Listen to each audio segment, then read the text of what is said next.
교회 소식을 먼저 알려드립니다. 오늘 온라인 예배와 현장 예배에 함께 하신 여러분 모두 하나님의 크신 은혜에 감격하고 감사하게 되는 감사절 주일 되시기를 바랍니다. 추수감사절을 맞아 오늘 나누어 드린 떡은 이순덕 권사님께서 준비해 주셨고, 그리고 새해 달력은 안명숙 권사님의 헌금으로 제작했습니다. 감사절 떡과 새해 달력을 매해 준비해 주시는 권사님 두 분께 감사드립니다. 이번 새해 달력은 영광교회 사진들로 가득합니다. 50주년을 맞아 교회 사진으로 채웠습니다. 새해 달력에 있는 사진들을 보시며 교회를 위해 더욱 기도해 주시기를 바랍니다. 그리고 온라인 예배 드리시는 분들께 떡은 전해드릴 수 없지만 달력은 꼭 전달해 드리고 싶습니다. 교회 사진이 있는 달력이기 때문에 그 매달 보시면서 기도해 주셔야 하는 달력이기에 전달 방법을 고민을 해보려고 합니다. 나는 다음 주에도 당장 받고 싶습니다 생각되시면 우리 교구 목사님들께 문자로 알려주시면 저희가 배달을 해드리던 아니면 우편으로 보내드리던 방법을 찾아보겠습니다. 임직식 관련 새로운 소식은 오늘 당회를 모인 후 다음 주일에 알려드리겠습니다. 임직식을 위해 계속 기도해 주시기를 부탁드립니다. 또다시 이 코로나19 확진자 숫자가 늘고 있어서 이 방역 수칙 단계를 지금 올라갈지도 모르는 그러한 상황이 되었습니다. 또 올라가면 교회가 이제 가장 먼저 또 모이기가 어렵게 되는데 임직식 모든 일정을 위해 계속 기도를 부탁드립니다. 주보에 알려드리는 교회 소식을 꼼꼼하게 살펴봐 주시고 기도해 주시기를 바랍니다.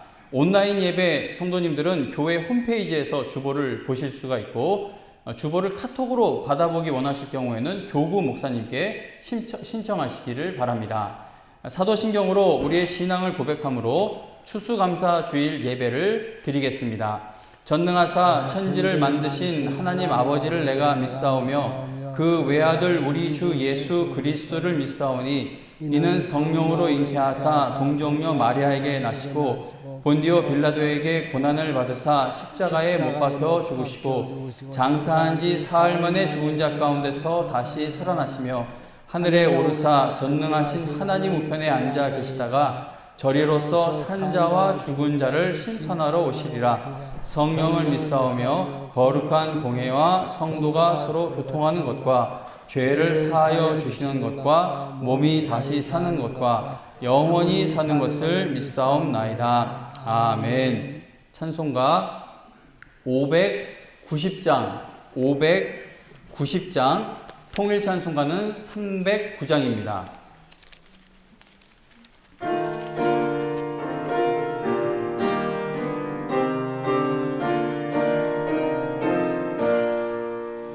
논밭에 오고 백과 거두게 하신 주 목소리가 다듬어 할렐루야 찬양 절 따라 거둔 열매 주님의 은혜라 참 고마우신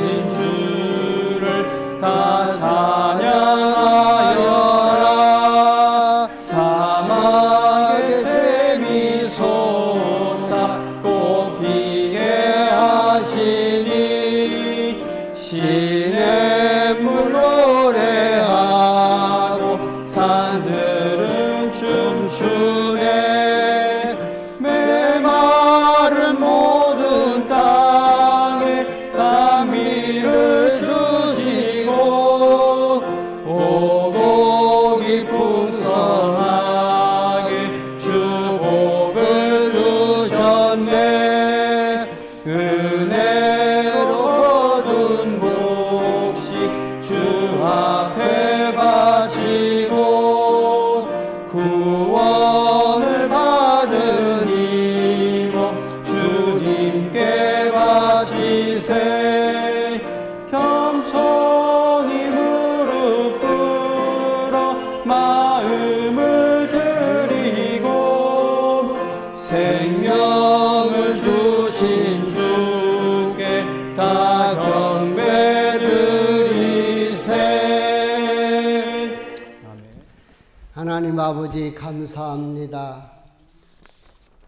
부족하고 허물 많은 우리들을 사랑해 주셔서 하나님의 자녀 삼으셔서 오늘 또 추수감사절에 주님 앞에 나와서 예배드리게 하신 것 감사를 드립니다. 아멘. 정말 하나님 앞에 보잘것없고 흠이 많고 허물이 많은 우리들이지만은 예수 그리스도를 통해서 하나님의 자녀 삼으셔서 이 시간 주 앞에 나와서 찬양과 경배드리며 하나님 앞에 엎드릴 수 있게 하신 것 감사를 드립니다. 이 감사를 모든 것 헤아리면은 정말 우리는 부족하지만은 하나님 앞에 설 수 있고 양자의 영을 주셔서 아바 아버지라고 부를 수 있게 하신 것 감사를 드립니다. 이 모든 것이 하나님의 은혜며 하나님의 사랑으로 여기까지를 불러주신 것 감사드리며 세계적으로 전염병으로 인해서 자유롭지 못하고 오가지 못하고 순탄하지 못하지만은 우리는 하나님을 만날 수 있게 하신 것 감사를 드리며 하나님은 우리에게 너와 나 사이에 죄가 있으면 만나지 못하겠다고 하신 주님, 우리는 죄로 갖고 주님 앞에 나올 수 없는 존재들입니다. 그러나 예수 그리스도께서 십자가에서 피를 흘리심으로 주님 앞에 나올 수 있는 권한을 주셨고 하나님의 자녀의 칭호를 받게 하신 것 또한 권세를 받은 것 감사를 드립니다. 우리는 우리의 몸과 무언가 모든 것을 다 드려 감사를 한다 해도 부족한 것뿐인 줄 압니다. 우리가 주소 감사하지만 감사할 것이 아니라 1년 365일 하루하루 하나님 앞에 감사하는 영광의 모든 성도들이 되기를 원합니다. 하나님께서 우리를 사랑하셨기에 독생자를 주셨고 또한 그가 흘리신 피로 말미암아 우리는 죄 사함을 받고 하나님의 자녀의 권세를 받아 싸우니 이것을 누리고 사는 영광의 모든 성도들이 다 되기를 원합니다. 아멘. 특별히 이 나라를 불쌍히 여겨 주시옵소서. 정의와 공의가 사라지고 우리는 서로 대적하며 서로 분쟁하며 살아가고 있습니다. 그들의 마음속에 하나님의 사랑을 가득 채워서 서로 사랑하며 이끌어 갈 수 있는 민족의 지도자들이 다 되기를 원합니다. 아버지 하나님, 이 영광교회를 지금까지 사랑해 주신 아버지, 이 사명을 위해서 죽도록 충성하는 교회가 되게 하신 것 감사하며 앞으로도 하나님의 영광을 위해서 일하는 교회가 되기를 원하며 세우신 우리 담임 목사님과 온 성도들이 하나가 되어서 우리 주님이 마지막 부탁하신 사명을 위해서 달려가는 교회가 되게 하여 주시옵소서. 아버지 하나님, 사랑하는 우리 성도들의 발걸음 속에, 사업장 속에, 가정 속에 어려움이 많은 가운데 있습니다. 아버지 하나님께서 불쌍히 여겨주시고 나를 찾고 찾으면 내가 만나 주리라 하신 주님, 주님을 만남으로써 해결받는 영광의 모든 성도들의 가정들이 되기를 원합니다. 수능을 앞에 두는 사랑하는 학생들이 있고 직장을 앞에 두는 사랑하는 청년들이 있으며 여러 가지 아픔이 있고 눈물이 있고 고통이 있을 때 우리 주님이 모든 것을 해결하셨다는 것을 깨닫고 은혜 받는 우리 영광의 모든 성도들이 되기를 원합니다. 이 시간도 우리 담임 목사님 세워주셨사오니 성령의 능력으로 세워주셔서 생명의 말씀이 선포될 때 우리 마음밭에 새겨져서 백배의 결실할 수 있는 믿음의 역사가 교회를 통해서 나타나게 해주시고 이 교회에 하나님의 임재하심이 나타내어서 성령의 충만한 은혜가 모든 성도들에게 넘치게 하여 주시옵소서. 이 시간도 성가를 하나님의 찬양을 해서 찬양을 드리는 성가대 위에 함께하여 주시고, 은혜 받지 못하고 돌아간 사람이 없게 성령께서 우리의 마음과 생각과 모든 것을 조장해 주실 줄 믿사옵고, 예수님의 이름으로 간절히 기도합니다. 아멘. 예, 오늘 성가대가 부를 찬양은 찬송가 69장입니다. 찬송가 69장인데 그 주보에 실어드릴 여유가 없어서 실어드리지 못했습니다. 근데 69장 성가대 찬송 부를 때 마지막 절 6절에 가서 우리가 함께 부르도록 하겠습니다. 성가대 찬송 6절에서 함께 부르도록 하겠습니다. 성가대 찬양 읽겠습니다.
감사드립니다.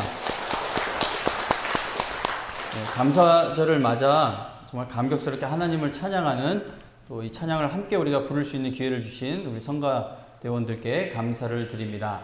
자, 오늘 함께 은혜 받으실 하나님 말씀은 이사야서 41장 14절입니다. 매주일 주보의 본문을 함께 실어드리고 있습니다. 성경 있으신 분들은 성경을 찾으시고 또 성경 없으신 분들은 주보를 보시면 되겠습니다. 이사야서 41장 구약성경 1016페이지 이사야서 41장 14절 말씀입니다. 하나님 말씀 우리 한 절 말씀이니까 함께 읽도록 하겠습니다. 시작. 버러지 같은 너 야곱아 너희 이스라엘 사람들아 두려워하지 말라. 나 여호와가 말하노니 내가 너를 도울 것이라. 네 구속자는 이스라엘의 거룩한 이니라. 아멘. 오늘 이 시간에는 버러지 같은 백성을 목숨 걸고 사랑하시는 하나님, 버러지 같은 백성을 목숨 걸고 사랑하시는 하나님이라는 제목으로 하나님 말씀 증거하겠습니다. 며칠 전에 그 유튜브에서 그 외국의 무술 고수들 중에 도장에서는, 그러니까 자기가 운영하는 도장에서는 초능력과 같은 무술 실력을 발휘하는데 이게 실전에만 나가면 몇 대 맞고 쓰러지는 우스운 영상을 보았습니다. 그 코미디 찍은 게 아니라 진짜 진지하게 찍은 건데, 도장에서는 이제 수련생들과 서로 뭐 짜고 치는 고스톱이라는 그런 표현처럼 도장에서는 수련생들과 서로 짜고 촬영했기 때문에 엄청난 무술 실력을 보여줄 수가 있었지만, 실전에서는 진짜 싸워야 하기 때문에 몇 대 맞고 쓰러진 겁니다. 제가 본 영상에 나오는 고수들이 도장에서 보여주었던 그 능력은 도장에서만 보여줄 수 있는 가짜 능력인 것이죠. 자, 이러한 비웃음을 살만한 모습이 성도들의 삶에서도 일어납니다. 교회는 하나님의 말씀에 엄청난 능력이 있다는 사실을 선포합니다. 말씀을 듣는 성도들은, 우리 그리스도인들은 하나님의 복을 반드시 받는 존재, 그리고 앞으로도 받게 될 존재이고, 그리스도인은 세상의 유혹, 시험, 고난을 다 이길 수 있다라는 이 말씀에 우리가 마음으로 또는 입으로 아멘으로 응답합니다. 자, 그러나 너무나 많은 성도들이 세상에 나가 유혹, 시험, 고난에 공격당하게 될 때면 한 방에 나가 떨어지는 경우가 많습니다. 엄청나게 믿음이 좋은 것처럼 생각되었던 분들도 인생에 큰 고난이 왔을 때 세상 사람들도 이겨내는 고난인데 오히려 성도가 그 고난을 어떻게 감당을 하지 못하는 모습을 보이기도 합니다. 그리고 하나님 말씀에 크게 은혜 받았다고 하면서 말씀의 능력을 전혀 누리지 못하는 이 안타까운 일은 교회 안에서도 일어납니다. 일주일, 시간으로는 168시간 중 하나님의 말씀의 능력을 내가 믿는다라고 담대히 고백하는 것은 주일 예배 시간 단 1시간 뿐이고, 나머지 167시간 나머지의 삶에서는 세상을 이기지 못하는 경우가 허다하다는 것이죠. 왜 이러한 현상이 일어난다고 여러분들은 생각하십니까? 왜 그럴까요? 여기서는 할 수 있는 것 같은데, 여기서는 아멘이 나왔는데 왜 밖에 나가면 세상 사람들과 똑같이 거짓을 행하며 수입을 거둬들이고, 세상 사람들과 똑같이 용서하지 못하고, 왜 똑같은 세상에 나가서는 우리의 믿음이 한 방에 무너지는 이런 일들이 왜 일어난다고 여러분들은 생각하십니까? 하나님을 믿는다고 고백하는 성도가 성경에서 그리스도인에게 확실하게 약속하고 있는 능력의 삶을 전혀 경험하지 못하며 살아가는 이유를, 이 믿음이 밖에만 나가면 쓰러지게 되는 이유를 크게 두 가지로 요약해서 생각해 볼 수가 있을 겁니다. 첫째, 하나님의 말씀이, 이 말씀 자체가 가짜이기 때문에 성경의 약속이 능력으로 체험되지 않을 수가 있습니다. 하나님의 말씀이 거짓이라면 저 같은 목사가 정말 큰 사기꾼이 되는 겁니다. 둘째, 하나님의 말씀은 진짜이지만 이 말씀을 믿는다고 고백하는 자의 믿음이 가짜이기 때문에 말씀의 능력을 체험하지 못하는 것입니다. 많은 사람들이 성경은 가짜라고 비웃습니다. 그러나 인류의 역사를 보면 성경에서 말씀하는 하나님을 만난 그리스도인들의 증언과 간증이 너무나 분명합니다. 세상 사람들이 성경을 얼마나 비웃어요. 이거 뭐 고대 근동, 극동 그 지역에 이미 앞서 있었던 신화를 베껴다가 모세가 쓴 거고, 뭐 이런저런 이야기를 막 합니다. 그런데 이게 가짜라고 한다면 성경의 이 인류의 역사를 보면 이 말씀을 대하고 나서 이 말씀이 마음에 심어지고 나서 너무나 큰 변화를 보인 사람들이 셀 수 없이 많다는 겁니다. 부활하신 주님을 만나 복음의 증인이 된 사도들의 이야기를 한번 들어보시길 바랍니다. 우리가 이 복음서에 나오는 사도들 모습을 알지 않습니까?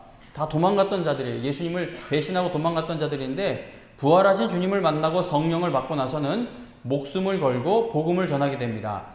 역사 속에서 하나님을 만난 사람들이 지은 음악과 찬양을 들어보시길 바랍니다. 오늘날에도 하나님을 찬양하는 그 찬양들은 계속 새로 만들어지고 있고 또 하나님에 대해서 이야기하는 수많은 신앙의 서적들 그리고 간증을 모아놓은 글들이 끊임없이 나오고 있습니다. 하나님을 만난 사람들이 남긴 그 아름다운 예술 작품들을 한번 보시기 바랍니다. 순교자들의 담대하고 흔들림 없는 그들의 신앙의 고백과 간증을 한번 들어보시기를 바랍니다. 성경이 정말 가짜라면 수천 년에 걸쳐 오늘날에도 계속 이러한 일들은 일어날 수가 없을 것입니다. 이단이나 다른 종교의 간증과는 분명히 다르다는 것이죠. 왜냐하면 하나님의 뜻과 계획은 하나님의 말씀인 성경 말씀에 바르게 감동을 받는 성도들을 통해 이루어지기 때문입니다. 이게 가짜라면 이러한 일들은 일어날 수가 없다는 겁니다. 교회에서 예배 드릴 때만 믿음이 있고 세상에 나가서는 그 믿음이 힘없이 무너지게 되는 것은 성경의 말씀이 가짜이기 때문이 아니라 하나님의 이 말씀을 믿는다고 고백하는 자의 마음, 믿음에 문제가 있기 때문이라는 것이죠. 자, 그러면 나의 신앙이, 내 신앙이 진짜인지 아니면 문제가 있는 신앙인지 어떻게 우리가 확인해 볼 수 있겠습니까? 이게 세상 기준으로 확인해 볼 수 있으면 좀 쉬울 것 같아요. 뭐 재산이 얼마, 아니면 뭐 학력이 어디까지, 아니면 뭐 가족이 몇 명, 뭐 이런 확실한 뭐 아파트 들어갈 때 기준 주는 것처럼 그런 확실한 기준이 있다면 아, 내 신앙이 요 정도에 있구나, 이 정도에 있구나 그렇게 알 수가 있을 텐데 그렇진 않습니다. 자, 여러분들의 신앙이 진짜인지 아니면 문제가 있는지 여기서만 있는 신앙이고 나가면 무너져버리는 믿음인지 그걸 어떻게 확인해 볼 수 있겠습니까?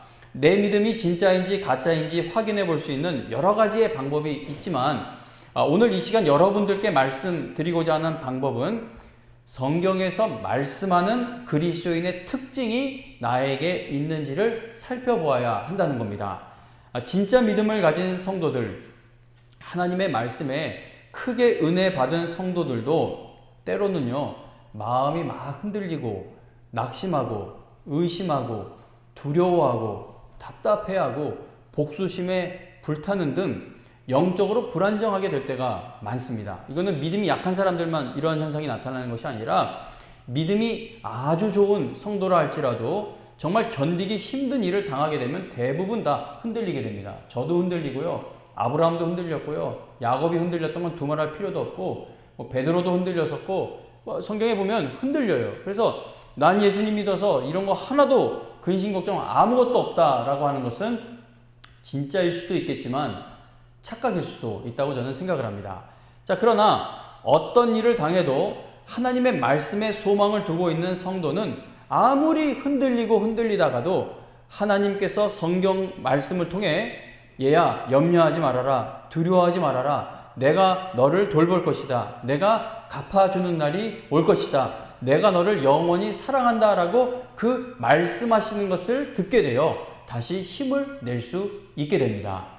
전혀 염려하지 않고 전혀 두려워하지 않고 조금도 불안해하지 않는 것이 그리스도인의 특징이 아니라 그러한 모든 부정적인 감정과 싸워 결국은 승리하게 되는 것이 진짜 믿음을 가진 성도의 특징이라는 겁니다. 자, 그리고 이러한 영적 전쟁은 한 번만 치르고 끝나는 것이 아니죠. 올해 너무나 힘들었어요. 그래서 막 영적 전쟁이 어느 때보다 심했는데 12월 가기 전에 내가 여기서 이겼어요. 성령 충만을 체험하고 더 이상 근심, 걱정, 불안 이런 게 나를 어떻게 하질 못해요. 이건 정말 신비롭습니다. 그런데 이렇게 한 번 이기면 2021년부터는 이러한 전쟁이 일어나지 않는 것이 아니라 하늘나라에 가는 그날까지 이 영적 전쟁은 계속해서 진행됩니다.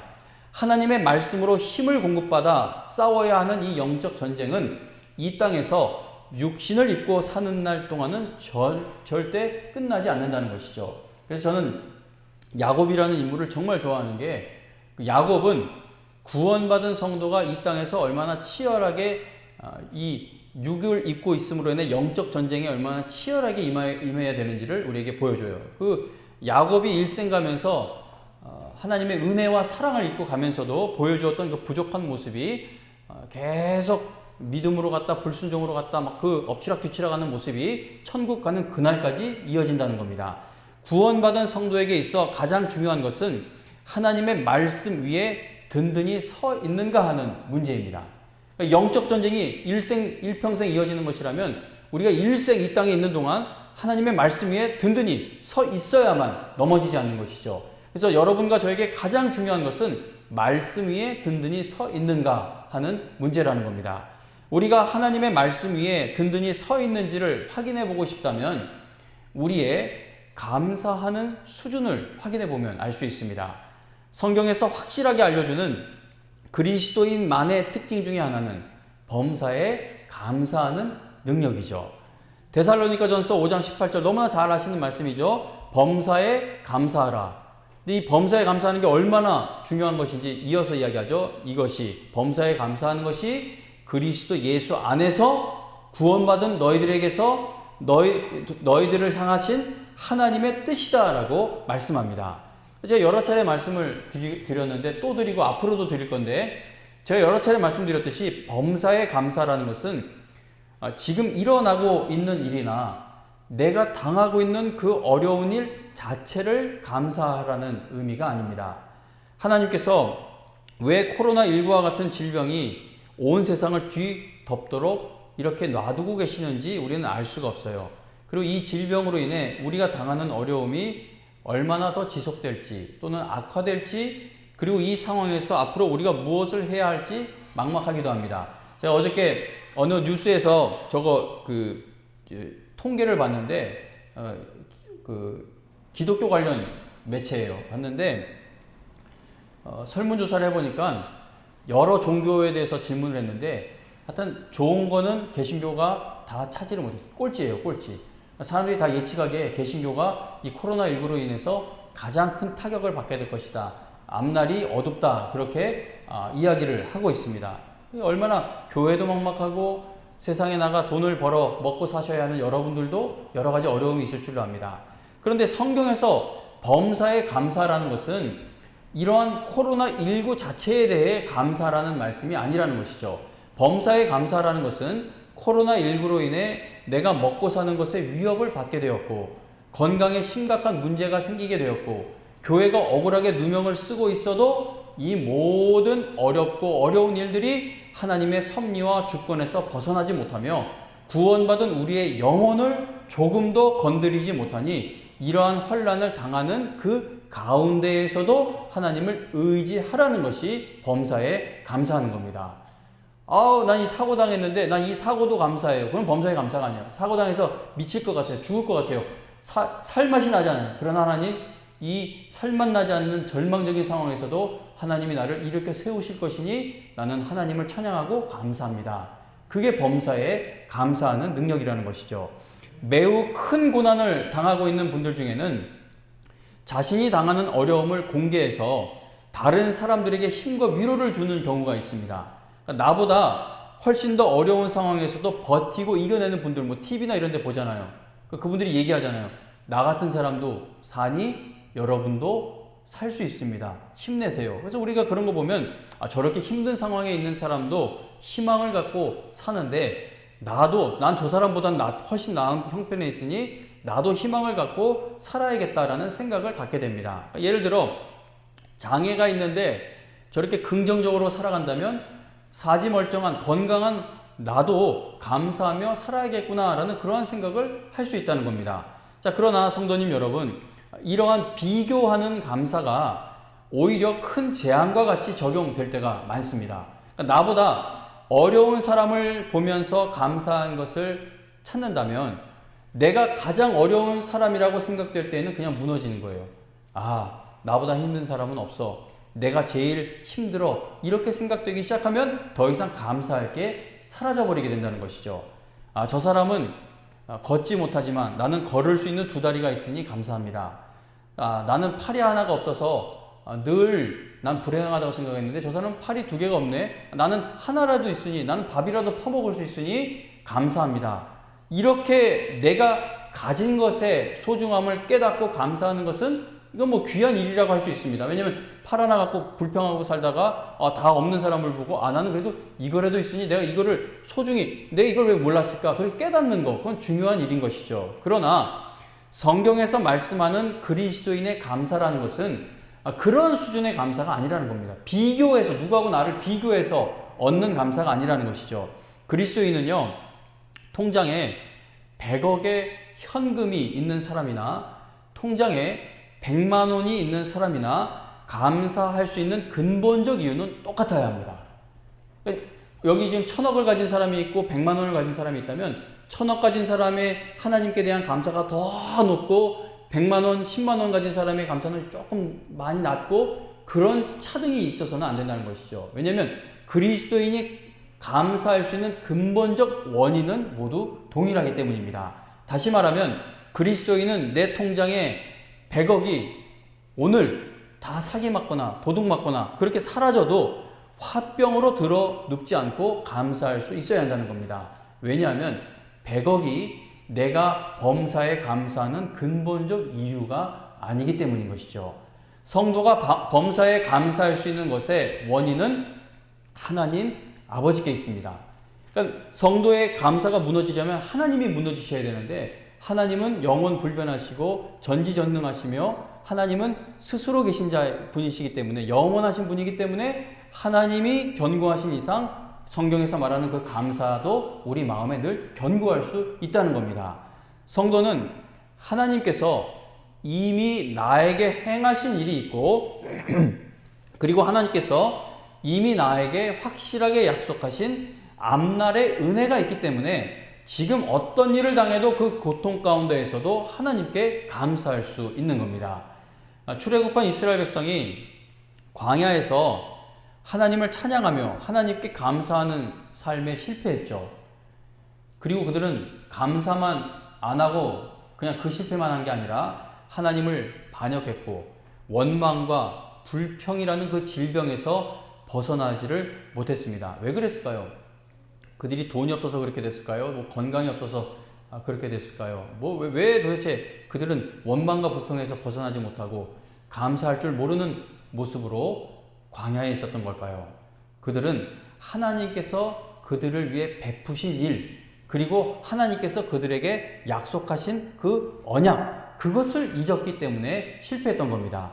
만일 이스라엘 백성에게 하나님께서 놀라운 은혜와 능력으로 우리를 출애굽시키셨으며 우리를 구원하셨으며 하나님께서 우리에게 약속하신 것을 구원하신 하나님이 반드시 이루어 주실 것이니 지금 광야를 걷는 것이 힘들어도 내가 물이 없어 이 광야에서 죽는다 할지라도 나는 끝까지 주님을 찬양하며 나아가기를 바랍니다 라는 그 믿음을 이 백성들이 가지고 있었다면 그들은 원망과 불평만 하다가 광야에서 끝나는 인생이 되지 않을 수 있었을 것입니다.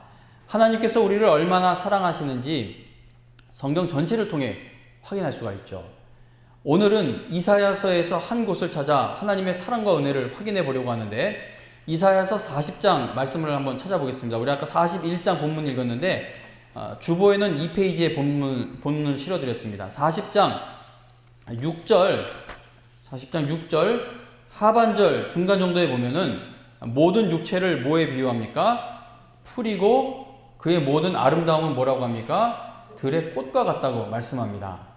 그리고 8절에 보면 다시 한 번 더 풀은 어떻다고 마르고 꽃은 시드나 하나님의 말씀만 영원히 서게 될 것이다 라고 말씀합니다.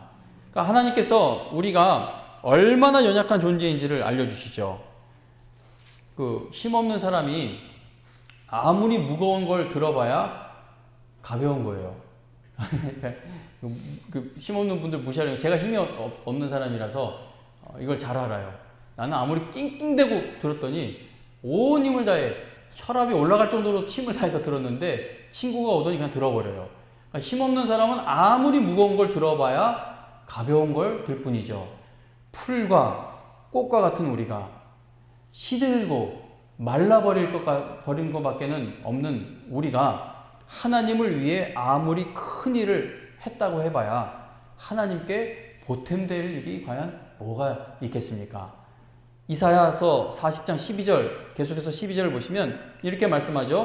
그러니까 지금 우리가 읽은 6절, 8절에 보면은 우리의 연약함을 이야기해요. 육체는 풀이고 또 그 육체가 잘난 체 하면서 모든 걸 아름다움을 뭘 드러내도 들의 꽃과 같다. 근데 하나님은 어떤 분이신지 12절을 보시면 12절 함께 읽습니다. 시작. 누가 손바닥으로 바닷물을 헤아렸으며 뼘으로 하늘을 쟀으며 땅에 티끌을 되에 담아 보았으며 접시 저울로 산들을 막대 저울로 작은 언덕들을 달아 보았으랴. 아멘. 어느 누구도 하나님이 창조하신 이 세상을 다 깨닫지 못해요. 왜냐하면 하나님과 같은 존재가 없기 때문입니다. 지금 읽은 이 12절을 보면 덤벼보려 하는 거죠.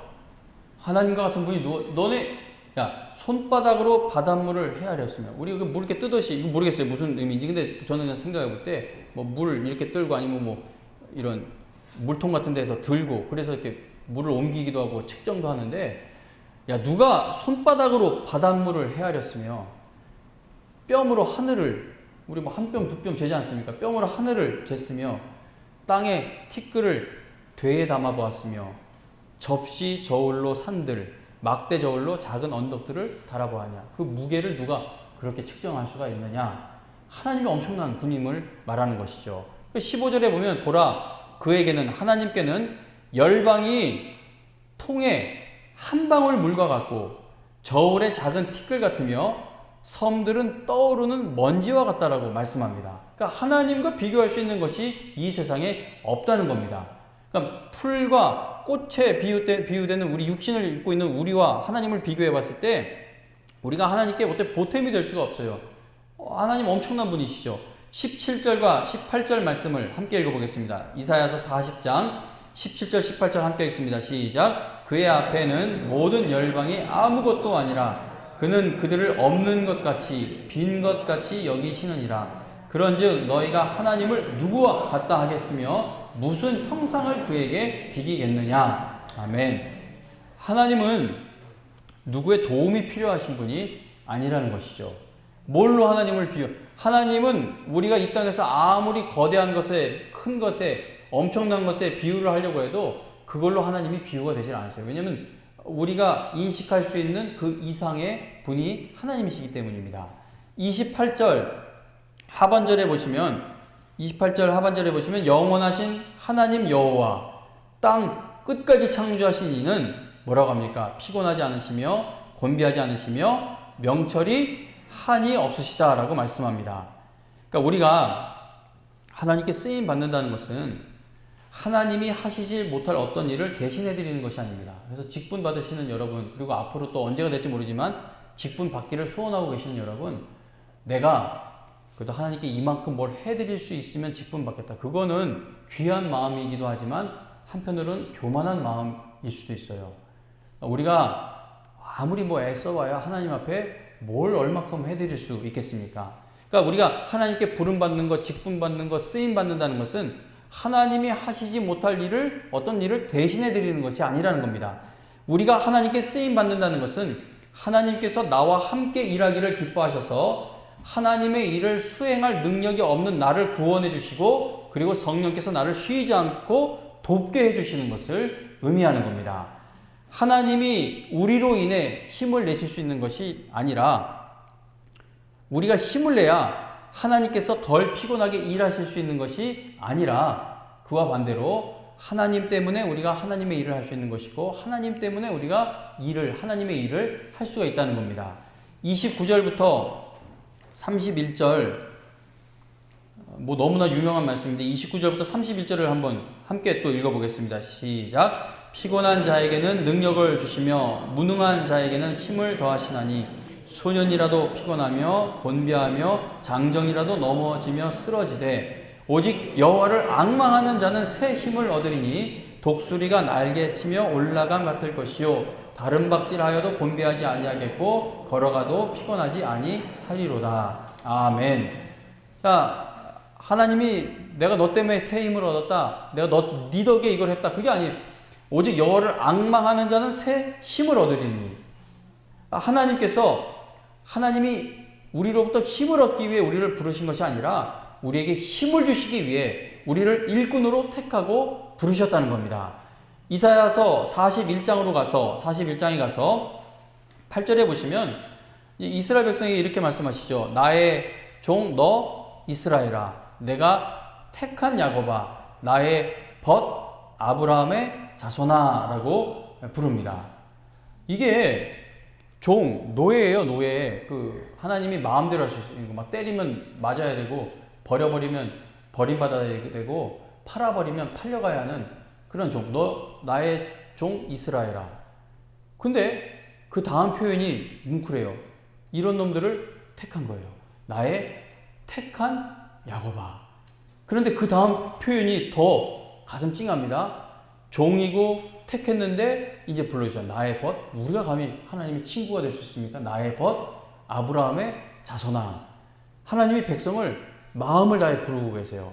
하나님께서 어떤 중요한 말씀을 주시려고 백성을 이렇게 따뜻하게 부르시는지 9절과 10절, 41장 9절과 10절 함께 읽어보겠습니다. 시작. 내가 땅 끝에서부터 너를 붙들며 땅 모퉁이에서부터 너를 부르고 네게 이르기를 너는 나의 종이라. 내가 너를 택하고 싫어하여 버리지 아니하였다 하였노라. 두려워하지 말라. 내가 너와 함께함이라. 놀라지 말라. 나는 네 하나님이 됨이라. 내가 너를 굳세게 하리라. 참으로 너를 도와주리라. 참으로 나의 의로운 오른손으로 너를 붙들리라. 아멘. 10절 말씀 너무나 우리가 좋아하죠.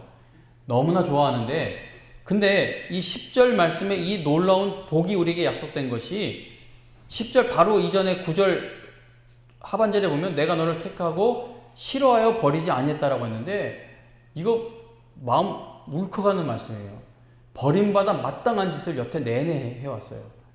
이사야서 오기까지 우리가 성경을 자세히 알지 못한다 하더라도 아담과 하와가 범죄한 이후로부터 하나님이 택하신 백성이 어떤 모습으로 반역을 했는지, 그 출애굽하고 나서 얼마 되지 않아 하나님이 얘네들 다 쓸어버리고 멸절시켜버리고 모세 너 통해서 새로운 백성을 세우겠다라고 그렇게 하나님의 속상한 마음을 표현해 하셔야 했을 정도로 버림받아 마땅했는데, 내가 택했기 때문에 싫어해서 버리지 아니했다. 너네들은 나한테 어떤 복받을 짓을 할 만한 게 없어. 근데 내가 택했기 때문에 버리지 않은 거야. 그러고 나서 10절에서 보통 사람 같았으면 거들먹거릴 텐데 하나님이 말씀하시는 거예요. 두려워하지 말아라. 내가 함께한다. 놀라지 말아라. 내가 너의 하나님이지 않냐. 내가 너를 굳세게 해줄게. 참으로 너를 도와줄 거야. 내가 약속한 게 다 이루어지는 그때까지 너는 가게 될 거야. 참으로 나의 의로운 오른손으로 너를 붙들어 줄 거다라고 약속을 하시죠. 그리고 13절에 보시면 이는 나 여호와 너의 하나님이 네 오른손을 붙들고 내게 이르기를 두려워하지 말라. 내가 너를 도우리라 할 것임이니라 라고 말씀하십니다. 이사야서 40장 41장 말씀은 단 몇 분 만에 설명되고 이해가 되기는 너무 어려운 말씀이에요. 제가 이번 주 설교 막 잘라내는데 더 어려웠던 것은 성경 본문을 이렇게 읽으면 40장을 읽으면 39장을 찾아보게 되고 39장을 읽으면 38장 찾아보게 되고 41장을 읽으면 42장을 보게 되고 이렇게 전후 문맥을 봐야 되는데 이거 무슨 말인지 너무 어려워요. 잘 모르겠습니다. 그런데 어렵지만 지금 우리가 읽은 이 40장 41장 한 부분의 이 부분의 본문을 지금 읽은 이 말씀을 통해 깨달을 수 있는 것은 모든 것을 주관하시며 다스리시는 하나님께서 이스라엘을 택하신 것은 어떤 그들의 행위에 근거한 것이 아니라 하나님의 사랑과 은혜에 근거하고 있다는 겁니다. 그들의 앞날이 확실히 보장되어 있는 것은 그들이 뭘 잘했기 때문이 아니라 그들을 하나님이 택하셨기 때문임을 알려주고 있다는 것이죠. 아무리 아름답게 피어도 곧 시들게 되는 풀이나 꽃과 같은 연약한 우리를 하나님께서 택하신 것은 우리의 도움이 필요하시기 때문이 아니라 오히려 연약한 인생인 우리에게 하나님의 힘을 주시고 우리를 돕기 위해서라는 겁니다. 우리가 얼마나 하나님 앞에 연약한 존재인지 14절 말씀을 다시 한번 함께 읽겠습니다. 14절 41장 14절 함께 읽습니다. 시작. 버러지 같은 너 야곱아, 너희 이스라엘 사람들아 두려워하지 말라. 나 여호와가 말하노니 내가 너를 도울 것이라. 네 구속자는 이스라엘의 거룩한 이인이라. 아멘.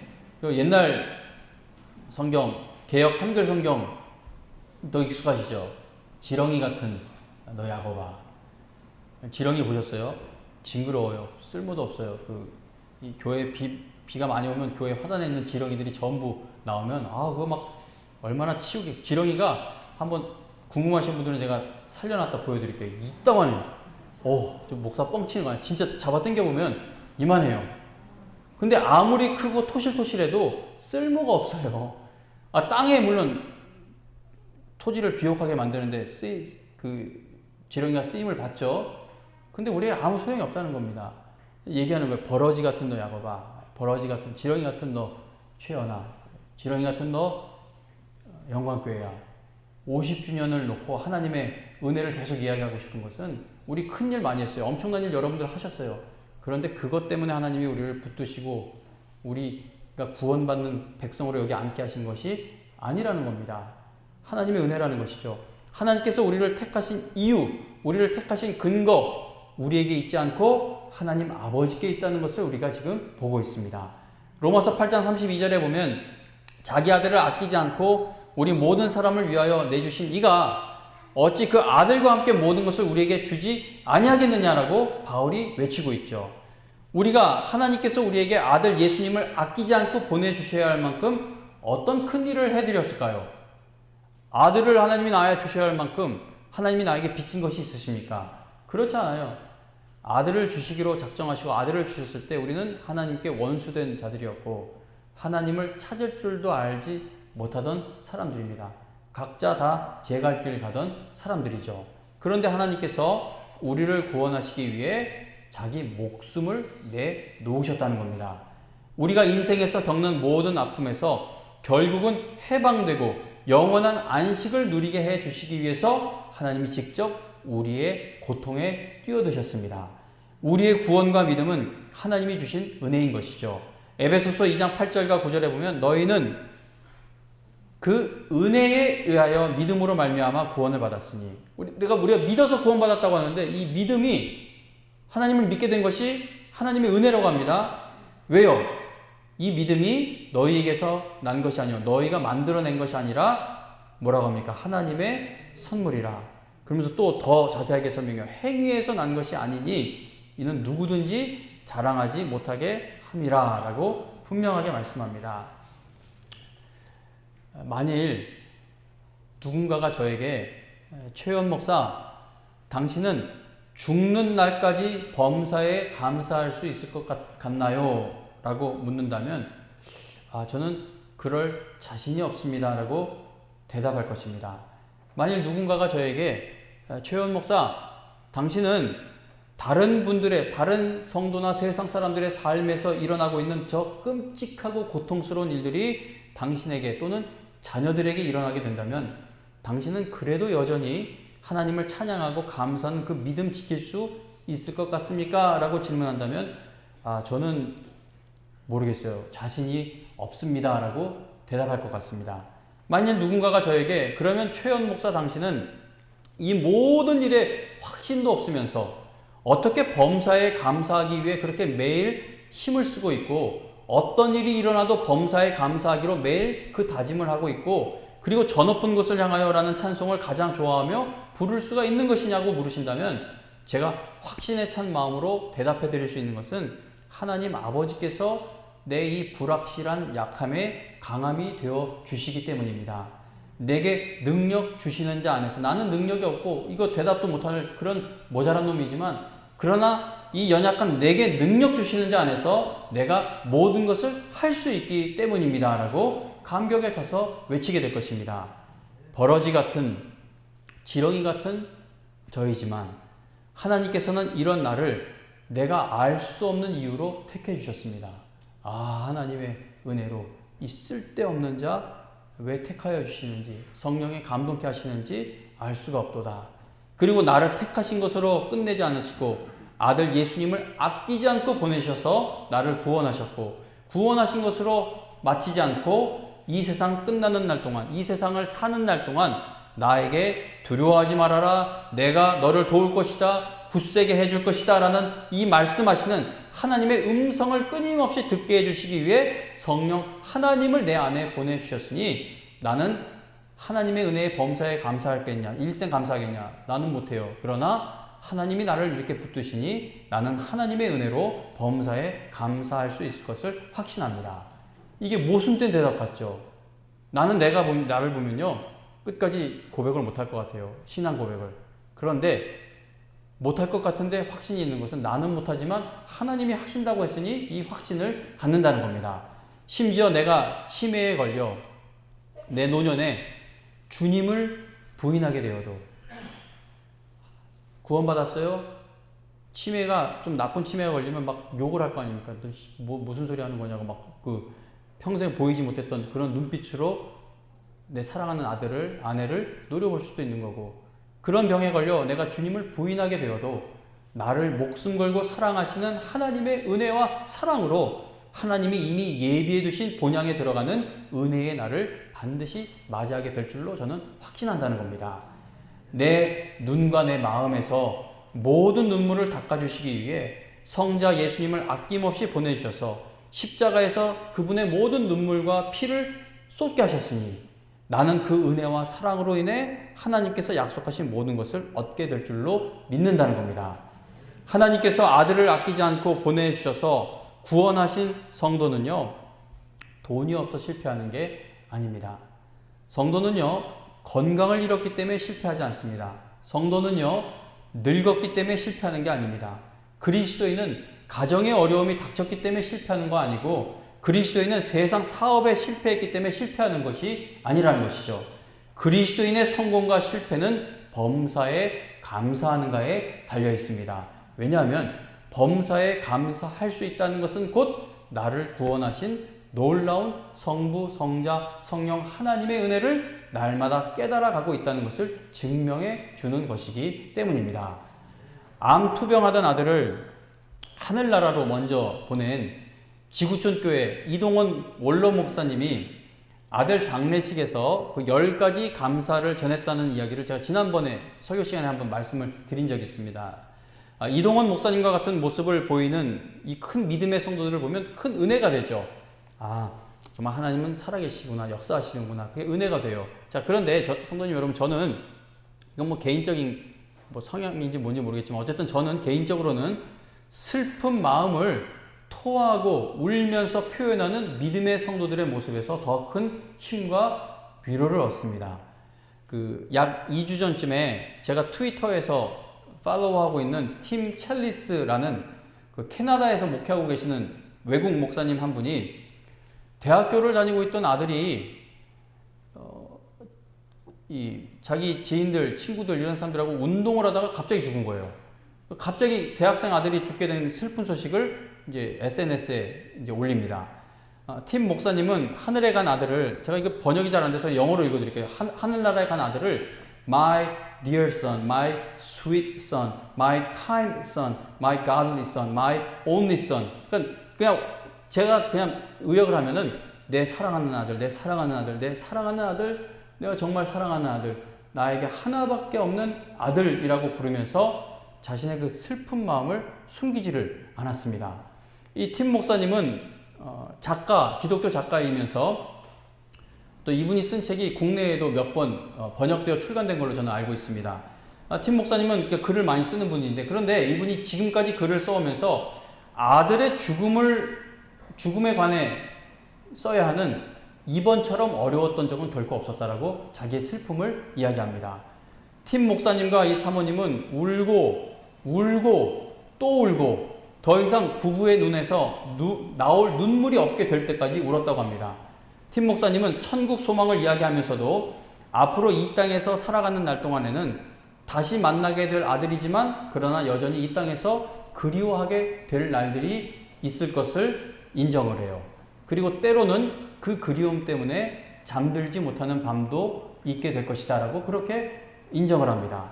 자, 그러나 목사님은 비록 지금 우리 부부의 마음은 방황하며 깨졌지만, broken 되었지만, 그러나 우리의 소망은 여전히 견고하며 다 인정하는 거야. 근데 이 아픔 때문에 어느 날 밤은 내가 아마 견디기 힘들 수도 있어. 그러나 성도들에게 얘기하는 거예요. 그래서 그러나 이 슬픔 중에도 우리의 소망은, 이건 하나님이 주신 소망이겠죠. 우리의 소망은 여전히 견고하며 우리의 믿음은 여전히 우리와 함께 하고 있습니다. Our son is home. 그러니까 저희 아들은 이제 본향에 있습니다 라고 천국 소망을 고백하며 글을 마무리 지었습니다. 그리고 장례식을 마치고 나서 며칠 후부터는 다시 계속 하나님의 은혜와 사랑을 이야기하는 것을, 그러한 글들을 지금 올리고 있습니다. 오늘 말씀이 좀 길어졌죠. 하나님의 은혜, 사랑 이야기할 때 저는 가장 좋아요. 행복합니다. 성도님 여러분, 매일 살아계신 하나님의 말씀, 이 성경을 펴고 읽으시길 바랍니다. 아무리 건강한 사람도, 세상에서 최고로 힘이 세고 건강한 사람도 먹지 않으면 쓰러져요. 여러분, 이 하나님의 말씀을 매일 펴고 드시지 않으면, 먹지 않으면, 묵상하지 않으면 여러분 쓰러집니다. 매일 살아계신 하나님의 말씀인 성경을 펴고 읽으시길 바랍니다. 성령께서 여러분들의 마음을 매일 깨트려 주시기를 간구하시기 바랍니다. 그리고 성령께서 여러분들의 기도를 매일 도우실 수 있도록 매일 기도하시기 바랍니다. 성령님 무시하지 마세요. 무시하지 말자는 겁니다. 기도 안 하는 건 성령님 무시하는 거죠. 성령께서 여러분들을 도우시려고 한순간도 쉬지 않고 계시는데, 그분이 여러분들의 기도를 도울 수 있도록 우리는 기도의 자리에 엎드려야겠습니다. 그럴 때에 우리의 속사람이 매일 새로워지는 기적을 맛보게 되어 범사에 감사하는 성도들이 되어갈 수 있을 것입니다. 버러지 같은 우리를 아무리 잘난 체 해봐야 하나님 앞에 지렁이 같죠. 온 우주 만물을 지으시고 이걸 다 손바닥으로 측량하시고 한다고 하는데, 그분 앞에서 버러지 같은, 지렁이 같은 우리를 목숨 걸고 사랑하시는 하나님의 은혜에 날마다 감격할 수 있는 하늘의 지혜를 여러분들 구하고 얻으셔서 하늘나라에 가는 그날까지 범사에 감사하는 일에 쓰임받는 여러분과 제가 될 수 있기를 주님의 이름으로 축원합니다. 찬송가 310장, 통일 찬송가는 410장입니다. 찬송 부르며 준비한 헌금드립니다.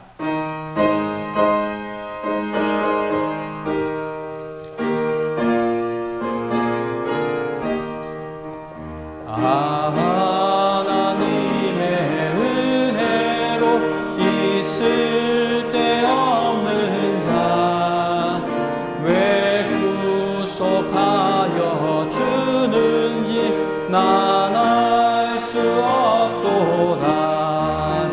내가 믿고 또 의지함은 내 모든 형편하시는 주님 늘 보호해주실 것을 나는 확실히 아네.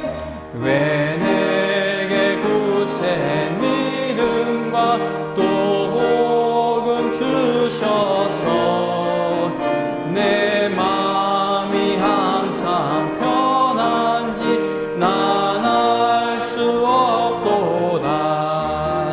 내가 믿고 또 의지함은 내 모든 형편 아시는 주님 늘 보호해 주실 것을 나는 확실히 아네.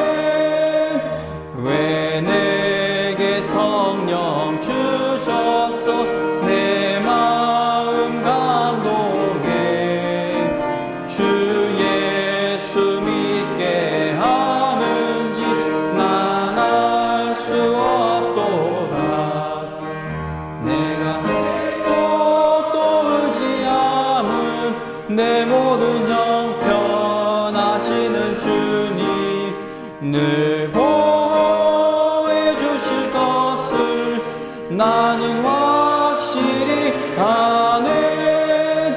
주 언제 강림하실지 꼭밤에 홈낮에 또 주님 만날 그곳도 난 알 수 없도다. 내가 믿고 또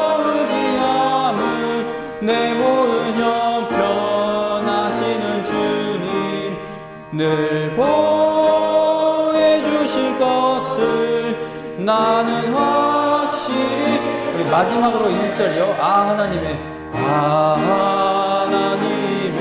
은혜로 있을 데 없는 자 왜 구속하여 주는지 난 알 수 없도다. 내가 믿고 또 의지함은 내 모든 형편 아시는 주님 늘 보여주실 것을 나는 확실히 아네. 아멘. 기도드립니다. 하나님 아버지, 우리 하나님 앞에서 겸손한 일생이 되기를 바랍니다. 하나님 앞에서 잘난치 않은 성도들 되지 않길 바라고, 하나님 앞에서 너무 근심 걱정에 매여 있는 성도도 되지 않기를 바랍니다. 왜냐하면 하나님이 우리를 택하셨고 하나님이 이미 우리를 위해 아들을 예수님을 주셨으며 그렇게 구원하신 우리를 끝까지 영원히 책임지시기로 이미 작정하셨으니 우리가 그걸 믿는다면 어떻게 교만해질 수 있거나 또는 한없이 근심하고 불안해하며 살 수 있겠습니까? 하나님 아버지, 우리에게 하나님의 말씀을 들을 수 있는 귀를 열어주시고 하나님의 말씀을 깨달을 수 있는 하늘의 지혜를 주시고 지혜 구하면 주신다고 하셨으니 구할 때에 지혜를 주셔서 하나님의 말씀을 통해 내가 얼마나 큰 복을 이미 받았고 또 받을 복이 얼마나 많은지를 깨닫는 성도들이 되게 해주셔서 어떤 험난한 일을 당해도 그 한가운데 범사에 감사하는 하나님의 거룩한 아들과 딸들이 되게 하여 주시옵소서. 감사하며 나아갈 때 보이지 않던 길도 하나하나 보여지고 내디딜 수 없었던 발걸음도 하나하나 하나님께서 인도해 가실 줄로 믿습니다. 오늘도 하나님 앞에 귀한 것 드립니다. 추수감사절을 맞아 더 감사하고 감사하는 마음으로 하나님 앞에 드립니다. 일생 감사하는 마음을 드리는 것으로 표현할 수 있는 힘 있는 성도들 되게 하여 주시옵소서. 오늘도 이 자리로 불러주신 하나님의 은혜에 정말 감사드리고 또 감사드리며 예수님의 이름으로 기도합니다. 아멘. 축도로 마칩니다. 이제는 우리 주 예수 그리스도의 은혜와 하나님 아버지의 극진하신 사랑과 성령님의 인도하시며 또 우리의 기도를 날마다 도우시는 그 놀라운 은혜가 오늘 이 예배를 드리며 내 남은 삶이 나를 구원하신 하나님께서 인도하시고 보호하시며 하나님이 책임져 주시는 삶이 될 줄로 믿고 범사에 감사하기로 결심하며 돌아가는 우리 영광의 성도님들 머리 위에 지금으로부터 영원토록 함께하여 주시기를 간절히 축원하옵나이다. 아멘.